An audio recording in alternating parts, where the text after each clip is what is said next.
Hello, it's Philip Taylor speaking from Richmond Green Chambers, and this morning I'm doing a longer review on an excellent little book from Wildy, Simmonds Hill Publishing. It's this book here, A Short Book of Bad Judges by Graeme Williams QC.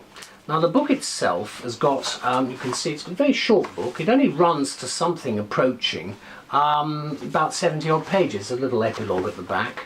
There's a very short bibliography, and you've also got quite an interesting little general index. And of course right at the beginning you've got one or two photographs. There we go, some of the rogues gallery of judges. Now we've all got our little stories to tell, our war stories about what we've had to put up with the judiciary in the past. And I'm sure that many of us in practice today would have our own favourites. I have to be a bit careful because some of the people he mentions I actually happen to have seen in action, and I have to say that I concur with what Mr. Williams QC has to say. Now our review is being put on the web and in the journals, and I've given it a title. The title says it all, because that's about it. It is a short book, thankfully. Unfortunately, there are probably going to be a few additions to this book in the longer term, but at the moment we're looking more at historic people who are now past and gone, rather than some of the people we may have been in court rather more recently with, who are still as bad-tempered and irascible as ever. Let me just say, though, it's a rare pleasure to come across a book about judicial matters, in this case judges, which is A, short, and B, thoroughly entertaining, erudite, and a rattling good read. And I couldn't put it down. I read the whole book. So A Short Book of Bad Judges by Graeme Williams QC displays these attributes in plenty, and is to be highly recommended, especially to members of the bar who've had to bear the brunt of rudeness, although not necessarily badness, from the bench all too often. And we, as I say, have all got our own horror stories. Badness is not a word we're really familiar with, but in the context of this engaging book, it's certainly appropriate. Quote, "There are plenty of books about good English judges," remarks the author, who is experienced in these matters, "so far as I know, and I or Google know," and he says, "as yet, there is no book specifically about bad judges in this country, although there are quite a few in the United States. A bigger country, more judges and all that, and they're elected too." So evidently this book has boldly gone where no other book has gone before, at least not in the United Kingdom, and it is perhaps a good sign that this compendium of anecdotes about the antics of bad judges over the last 150 years or so is so short, although, as the author warns, it is by no means complete.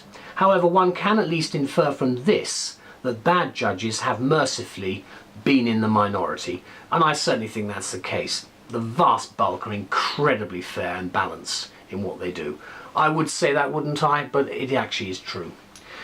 What the book does reveal, though, is the havoc that can be wreaked by a few bad apples. One example, and not the worst by any means, was the well-known case of Lady Ida Sitwell, mother of Edith Osbert and Sackerill, on whom was passed a sentence of imprisonment by Lord Darling, quote, "when she was clearly the victim and not the perpetrator of a fraud." Well, we know who Lord Darling was from various other judgments he made, and do read about the extract about him. The portrait of this Mr. Charles Darling QC MP 1860, when still at the bar, looking snooty, says the author, is one of the numerous illustrative portraits of bad judges reproduced in the book, and there are quite a lot of them. Let me just show you a couple here. There's one there. You can see, get a good idea of the sort of caricatures that are produced. There's Mr. Darling looking snooty as well. So where do we get to with this book? Because similarly, the badness of the rogues gallery I've just shown you, bad judges being 9 men and 1 woman, is illustrated throughout, and you get a good feel basically about the history of the judiciary in this particular area. There may be people who will take issue, of course, with Graeme Williams as to what he says, although I can actually certainly agree with at least 2 judges that he refers to who, to my own personal knowledge, were not very polite when you went into their courts. So reading through the text, one can discern arrogance, impatience, discourtesy as their defining or perhaps typical characteristics. But crucially, one element is missing, says the author, and that is corruption. And for this, he remarks, one should be thankful. Absolutely. Public confidence in the judiciary, he concludes, is essential to democracy, and warns that the price of good justice is eternal vigilance. And that, I think, is absolutely true.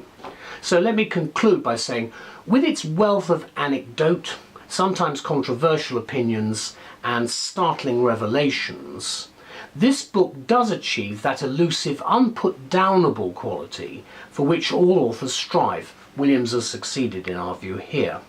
One of its beauties is that it can be read in one sitting, 70-odd pages. Read it on a rainy day like today, and you will be both enlightened and charmed. Thank you to Wildy very much, and thank you to Graeme Williams. It's a great little book. It's rather a nice one to read, just as a little sort of light relief almost, especially if you've got the formidable case just coming up and you know which judge you've got. Thank you to all concerned. Bye-bye.